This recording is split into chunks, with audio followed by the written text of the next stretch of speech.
Durante a minha vida eu tive que passar por alguns momentos constrangedores porque eu nunca fui considerado escuro o suficiente para ser pardo ou branco o suficiente para ser branco. Então, às vezes aconteciam alguns momentos estranhos. Por exemplo, eu lembro que eu tava acho que quinta série, e uma garota foi acusada de ser racista, uma garota branca, né? E ela, pra provar que não era racista, ela simplesmente me abraçou e falou, viu, eu gosto de gente de cor escura. Eu fiquei meio assim, né? Porque na minha certidão de nascimento tá branco, mas as pessoas me tratavam como se eu fosse pardo. Tudo bem. Tudo bem que naquela época eu tinha sim um tom de pele um pouco mais escuro, com o tempo eu fui clareando. Na verdade eu nasci com um tom bem claro, só que escureceu e agora que eu tô adulto ele clareou bem mais. E também com a ajuda de maquiagem, creme, acaba realmente clareando. Teve outra situação também que foi assim. Eu tava voltando de uma festa e eu tava no meu lado esquerdo tava o meu amigo negro e meu lado direito o amigo branco dele. Aí meu amigo começou a se queixar de não sei o que. Aí eu comecei a falar também. Aí ele falou assim pra mim, Eston, tu é branco, tu entende o que eu passo. Aí a outra branquela lá, que realmente era branca, que nem um europeia, falou, ele não é branco não, eu sou branco.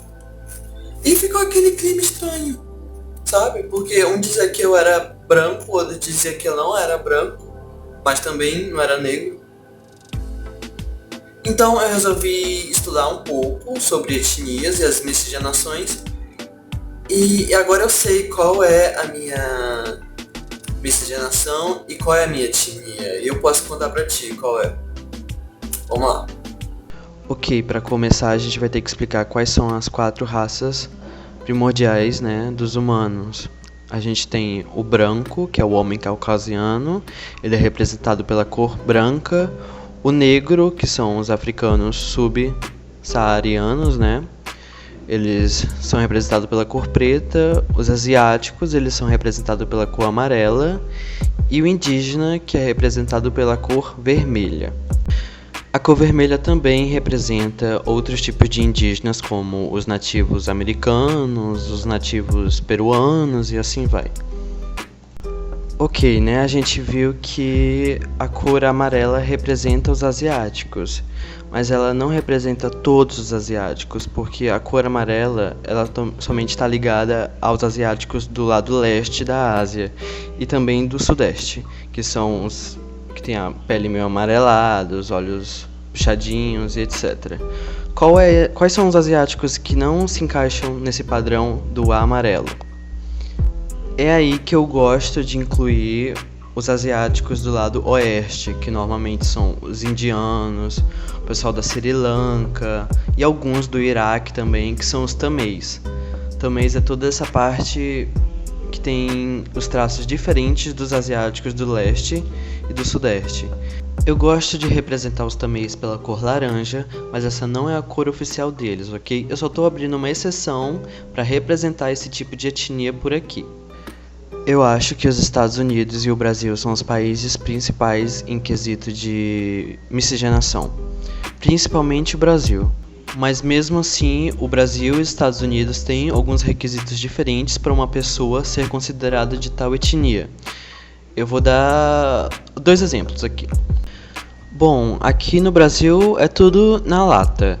Se tu tem a pele clara, tu é considerado branco. Se tu tem a pele meio termo, meio, como dizem, café com leite, né? Tu é pardo. E se tu tem a pele escura, tu é negro.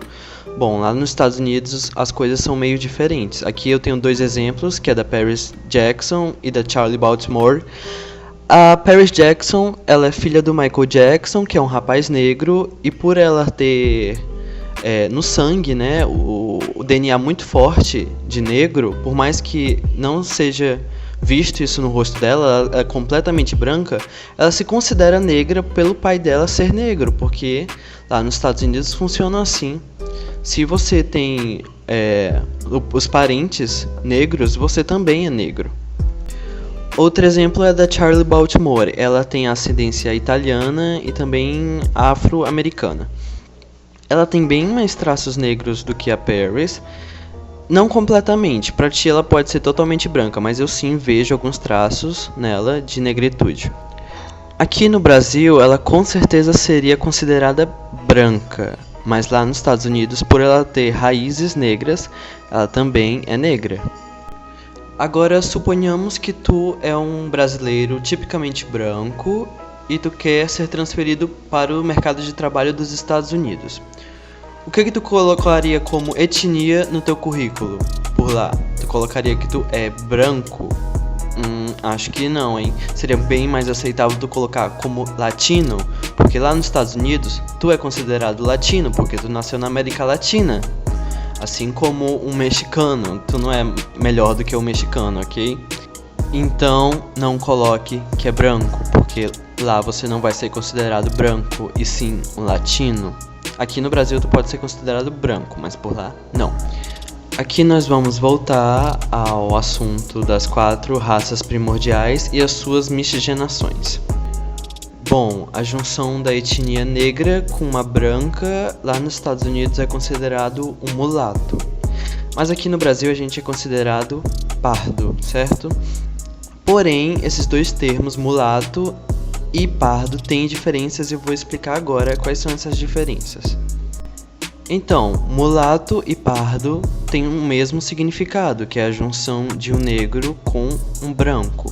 Porém, a gente pode ver diferenças nele, que são: o mulato ele é 2/3 negro e 1/3 branco. Ele é bem mais negro do que branco. E o pardo já é mais branco do que negro.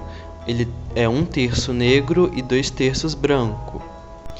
Também é possível ter um terceiro resultado, que são de pessoas meio termos. Ela nem é mais branca e menos negra, e nem mais negra e menos branca. Ela é meio termo, ela é tão negra quanto branca, ou seja, ela é 2/4 negra e 2/4 branca.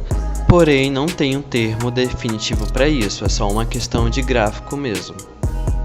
Nós também temos o cafuso, que é a junção do negro com o indígena. O cabloco, que é a junção do branco com o indígena, em inglês é Manluk.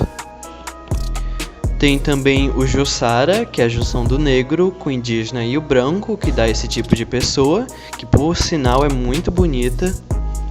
O Ainoko, que é a junção do branco e do asiático.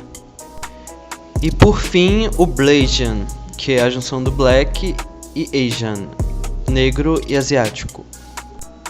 Agora, o cruzamento entre índios e asiáticos eu não faço ideia de como se chama, nem sei se existe. Pra mim, os índios veio da adaptação evolutiva dos mongoloides, que é o grupo biológico da espécie humana, ao qual pertencem quase todos os orientais, né? Acho que é quase isso, não faço ideia. Ok, a gente viu que através do cruzamento de etnias a gente tem graus, né, de hereditariedades, como foi o exemplo do mulato e do pardo. Eles têm o mesmo significado, só que mesmo assim eles continuam diferentes. Então vamos observar aqui os Blasians. Agora eu vou dar 3 exemplos para vocês de Blasians e os níveis que eles podem ter.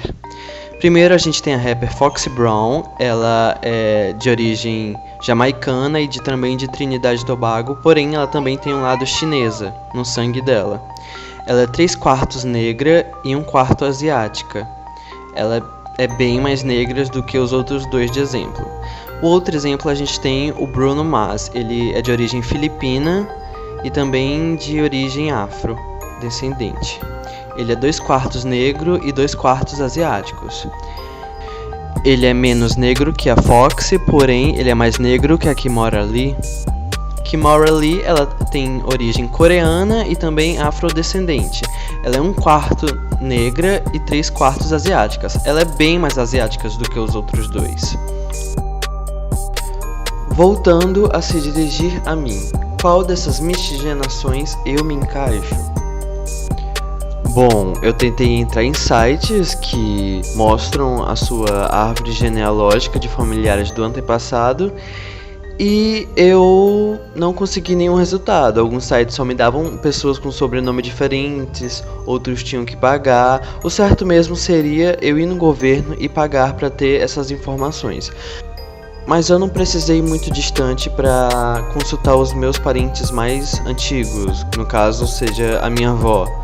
A minha avó disse que a avó dela era índia, de qual tribo não sabemos, né? Porque justamente não temos informações sobre a árvore genealógica. Ela só sabe que a avó dela, acho que o vô também era índio.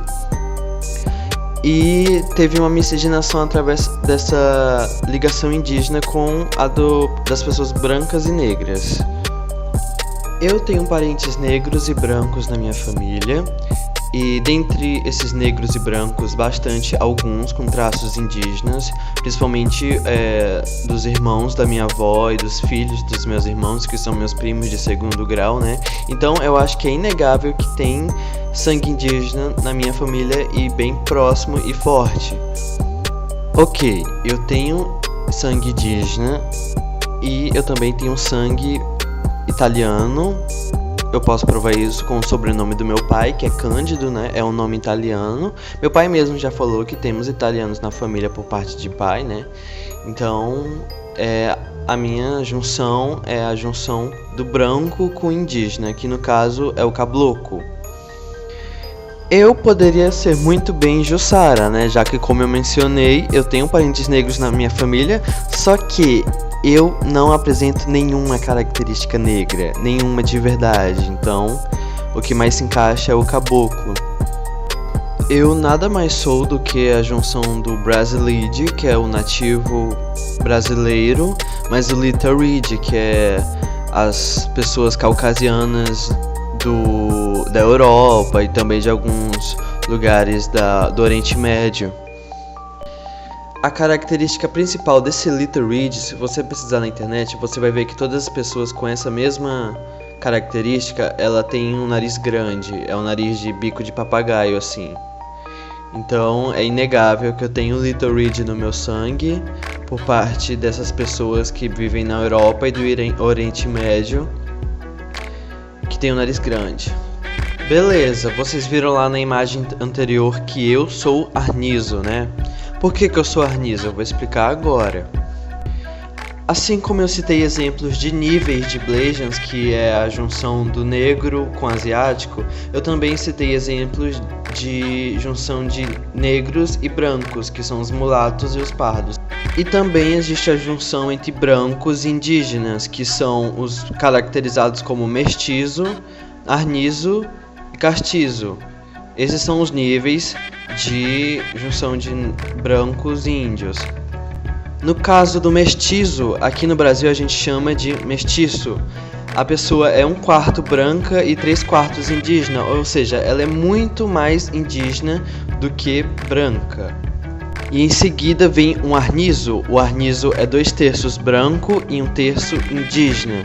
Ele é um pouco mais branco do que indígena, mas ele ainda assim aparenta várias características indígenas, como o cabelo liso, o olho meio puxado, às vezes a cara redonda e assim por aí vai. Essa é a característica com qual eu me encaixo. Eu tenho características predominantes brancas, mas mesmo assim também tenho características notórias de indígenas, como vocês podem ver nessas fotos.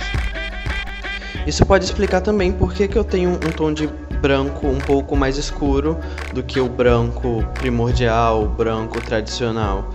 Isso é porque eu tenho um lado indígena, que os indígenas têm a pele escura, e não porque eu sou pardo. Eu não posso ser pardo porque eu não tenho características negras. Daí tu pode me questionar o seguinte: Ash, mas o cabelo liso é natural do branco, de pessoas brancas. Não exatamente. Por exemplo, no século XVIII, todas as pessoas tinham cabelo cacheado ou crespo. Tanto os homens como as mulheres, mas isso foi mudando através da evolução e da miscigenação. Isso explica porque a maioria das pessoas ruivas, que são pessoas autenticamente brancas, nascem com cabelo cacheado ou crespo. E por último, nós temos o castiço. Ele é 3/4 branco e 1/4 indígena. E a gente tem como ótimo exemplo o Johnny Depp. O Johnny Depp, ele vem da tribo Cherokee, que é uma tribo de nativos americanos lá dos Estados Unidos, mas ele é predominantemente branco, ele não tem absolutamente nada de indígena. Ele só tem o sangue de índio mesmo, mas só isso, nenhuma característica física. Concluindo, eu sou arnizo, mas isso não significa que eu sou indígena. Eu não posso colocar no meu Enem, no vestibular, quando eu for pra uma faculdade, cota de indígena, porque eu não sou indígena, eu só tenho alguma ascendência indígena, entendeu? Eu não tenho um sobrenome indígena, eu não posso me botar no lugar de um indígena e tirar a vaga dele, né? Eu sou predominante branco, minha certidão de nascimento está branco e eu sou branco. Eu só não tenho a pele tão clara por causa que eu tenho ascendência indígena. E é isso, eu sou branco. Já recebi privilégios por ser branco. Certo dia eu fui numa boate com um amigo meu, com os amigos dele também, e todos eles foram revistados. Eu tava super loirão, com a lente de contato azul, com a pele um pouco mais pálida. Eu não recebi nenhum tipo de abordagem. O cara me olhou por 2 segundos de cima a baixo e me mandou entrar na boate. Simples. Privilégio de branco. E é isso. Beijo no queijo.